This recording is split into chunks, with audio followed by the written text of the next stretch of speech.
bikisi bolo espacia. Lelo bo umbula ko espacia. Ordinateur no mo anaza. Apo ya melenganya de mo anaza. Ko batela ko kola na ye. Ko batela misala na ye. Eza la kelasi na ye. Kama mo kama be kusa la kama le mo anate. E kusa la soti mo kete. Salam ko mo batela mo anaza. Na pese le gena maboko na yo. Eza la kata mama na ye. Eza la kata koko na ye. Eza la kota la mo bimba. Salam ko mo batela mo anaza.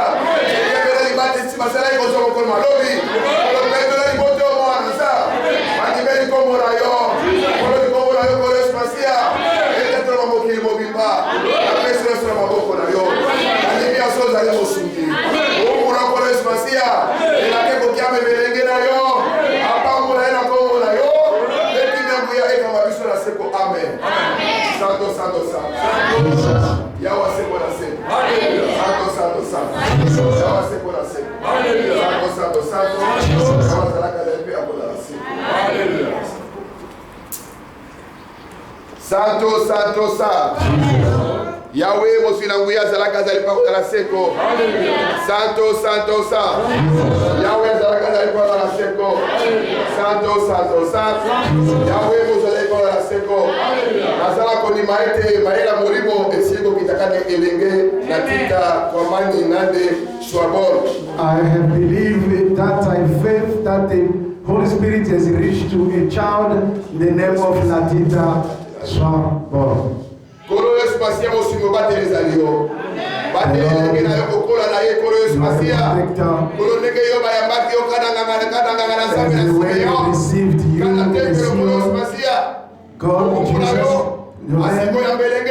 your servant has received your child.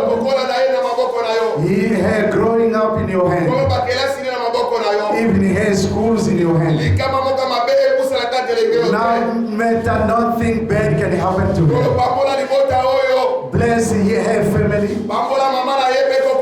Bless her mother and her grandmother. Because you, the Lord Jesus, you are the protector of the savior. Let your peace and your blessing be upon us. Yahweh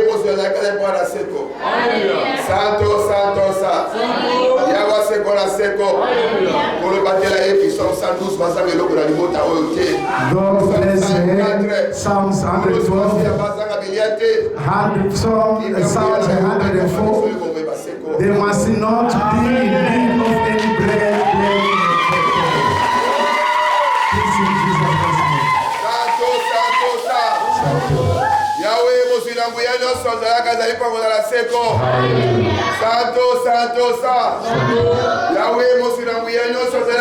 la seko. Tosangisi maso na libonde libonde oyo kolo na biso Yesu alakisaki biso tata na biso. Our Father,